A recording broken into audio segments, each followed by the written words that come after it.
What do you think of your new office? There's a lot of lights in here. That's what I think. No, this is pretty impressive. I've never been to State Farm Stadium. I've never been to Phoenix until yesterday. Wow.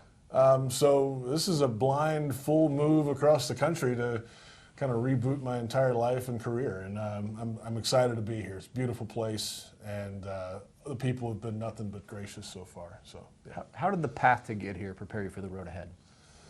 Well, I've been at an NFL team for 14 years, covering the Jacksonville Jaguars internally. So I've hosted every manner of show, dealt with every kind of personality type you can think of, coaches and players, and some winning seasons, a lot of not so successful seasons. And I think that has turned or helped me turn into a more well-rounded internal broadcaster for a team of how do you approach people? How do you, when things aren't going so well sometimes, like can you walk down the hall and get the story of why it's going well or it's not going well? I think that'll carry over here into Arizona because that experience is very valuable. Was the thought always to be a football announcer? Because I know you came up in the minors in baseball, right? Well, I did baseball for 9 years. Yeah. I did a lot of sports at Alabama when I was a student, but minor league baseball was kind of the ticket in to get a job. You know, it was like a 50-game college wood bat league to start. You know, $600 a month, host family, putting up fence signs, doing PR, taking the team laundry to the hotel. Like that was the job. That was all I had. I'm like, okay, let's do it. I'm in. And that just kind of grew from there. So the goal was to stay on the baseball track. And I had some side work in the fall with CBS Sports as a production assistant. When I was out of college, I stayed with them weekly for the SEC games. So I didn't really have time to do football because I was working on Saturdays with CBS. So then I morphed back into, went back to Jacksonville. They expanded their team there and started doing in-house broadcasting with them and got out of baseball altogether. And then it was like, okay, something's missing on the weekends here. I'm sitting here on Saturday watching TV. During the games on Sunday, I'm sitting there taking notes, which is great. That's my job. But I'd like to do that. And so you just go out and work and get as much tape as you can. Like I went to Bethune-Cookman College and sat on their roof one season for every home game down in Daytona, which was like an hour-and-a-half drive. Went Friday, got the hotel, did the prep, called the game. They fed me, the whole thing. They were really sweet. And that's how I started just kind of getting the rhythm of it and then built that into some of the side work that I was doing. How would you describe the rhythm of calling a football game?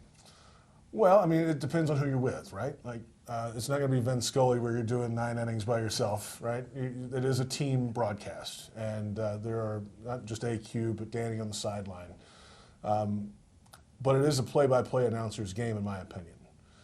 If I'm turning on the radio, I need to know where the ball is, what's the score and the time, who's doing what with the football, who makes the tackle, how all that detail must be there. And then the detailed analysis of why all that just happened should be there as well. And it all should be in an entertaining manner at the same time. It's a tough balance for me at least, that can be difficult, and we'll get to it.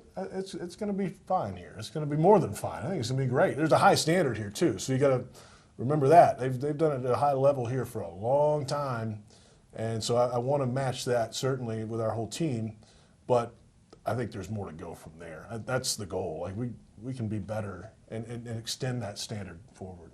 The standard for me growing up outside of Dallas was Vern Lundquist. Actually, that's probably the reason I got into this business. So hearing you say you stood next to him, studied under him, was his spotter, how did that experience lead you to this? What are you looking for and why are you looking for it and when? And that's to see the actual game through, because I'm basically his eyes, because he's having a conversation with Gary Danielson or whatever. So that's one thing, but the awareness of the room, that doesn't come easy. Like it comes with so much experience from back in his old days in the newsroom in Austin and then to Dallas at FAA and then of course with the Cowboys forever. To see him operate in a room and just take over the room. Not, he's not an aggressive, but he acts, you've known him for years if you've just met him. That's why they call him Uncle Vern. Like, he's just like easy to deal with. So I took a lot away from that. Like, how do you treat people that are coming up to you all the time and wanting to talk about football or your job or whatever, and the grace with which he handled all that. I got to see it on a weekly basis for 5 years with him, but about 9 on that crew.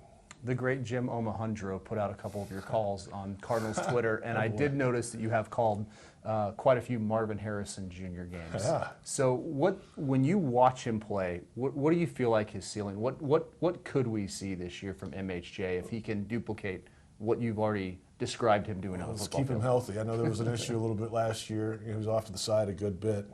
I mean, those games, the 2 calls you're talking about, one of those was in a Michigan game, which they didn't win, but that's another story. And then another was against Penn State, which, but he's so physically gifted, just walking in a room, can be a size mismatch. But it's a complete game. Yeah, it's the physical side's one of it, but how consistent are you above the shoulders, too? There's a lot of that goes into it. I think he's got it. We saw it at Ohio State. And they had a great receiving corps, too, around him, which is awesome. So they were spreading the wealth, and he could contribute to that. I think it's going to turn for him. He's got so many gifts on and off the field that, just keep feeding him the football. And I think he's going to be really successful in the years to come. And when you study this team, I know you just got off the plane. Yeah, so literally. I don't know if there's a roster around here. Is this your first practice today? You've already made the chart? chart? Chart for the game on Thursday. Oh, my, wow. So there's a company that does these mainly, Yeah. and I put some other notes on them. But yeah, that's all I've been doing. So I've been talking to moving companies, talking to Jim Omahundro, and reading Cardinals things. That's all I've been doing for a week. When you look at the history of this franchise, what jumps out about the story of the Arizona Cardinals? Oh, part of it is just the longevity of this franchise as a whole. I mean, the oldest continuously operated franchise in the league, 1898, family-owned business. I mean, those are becoming fewer to find in the NFL anymore, right? As these companies come in, or groups and buy teams.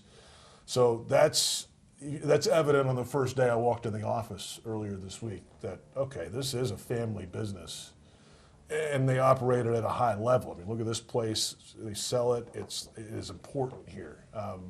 So I like that part of it. There's some really great fans in Arizona. Like, they need to get back and get back to some more consistent winning and things. And that will come. It can come. It can turn fast. We've seen it in Jacksonville, right? Yeah. I mean, so there are parts here. This is the start, I think, of a real growth time for the Arizona Cardinals organization. I think the fans here are going to love it. And how did this whole process come together for you? Like, how quickly Dave Pasch leaves, and you upend your whole life, move across the country, and start your new job? First of all, we're recording this on Dave Pasch's birthday, so happy birthday, Dave. Yeah. I was just, I'm on vacation like everybody else in the NFL in late June. Like, I'm thinking about the beach and, playing golf or whatever. And then it opens, and you kind of reach out and test the waters, and then the circumstances happen. And then all of a sudden you get a phone call, and it changes your whole career. I mean, this has made my whole career. Like, everything I've done to this point was to get to this. But now it's about what's next. The work really starts now, because of what we just talked about with the standards that's here and the importance of what it means to this organization and this community here in the Valley, man. Like, I don't have time to worry about the past anymore. It'll always be there, and I'll cherish it all. But I'm a Cardinal now, man. This is here. I'm in Phoenix, so y'all ain't getting rid of me for a long time, I hope. Let's keep it that way.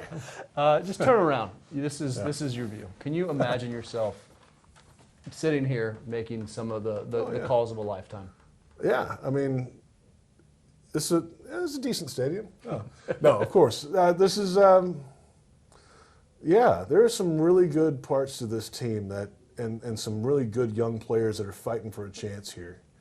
And I'm excited to see how they operate this year. We all know about the schedule and the division and everything, and they're playing those teams that were so good last year. It's fine, twice a year. AFC West is on the schedule this year. Okay, so what? As Coach said earlier, it's internal. We're not worried. He doesn't know when they're playing the Rams. Well, they're playing in Week 6 and Week 10. I know when they're playing the Rams. So there'll be some big games and some big moments, and they're going to come out here and perform well, and that's the belief. And if they do, we'll tell you why, and if they don't, we'll try to tell you why. That's going to be the view from this booth, at least. Take me back. Talk to yourself, broadcaster in like 05, 06. If I would have told you you'd be sitting here talking to me, what would you have told me? Well, I was probably sitting in Montgomery, Alabama, about to call a Montgomery Biscuits Jacksonville Suns game. So this was about as far off the radar as you could imagine at that point, you know. So, but it's why a lot of us get in the business, is for an opportunity like this. So I'm very fortunate, and I'm not going to take it for granted. I can tell you that. I'm going to give you everything I got.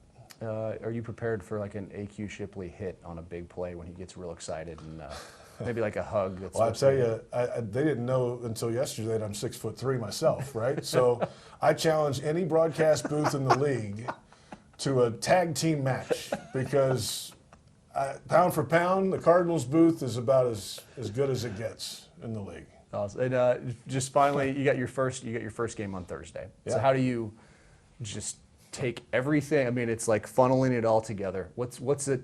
Have you thought about the moment of welcome to Cardinal football? First thing you're going to say? I haven't quite got to that yet. I'm still trying to get the basics of what's going on here.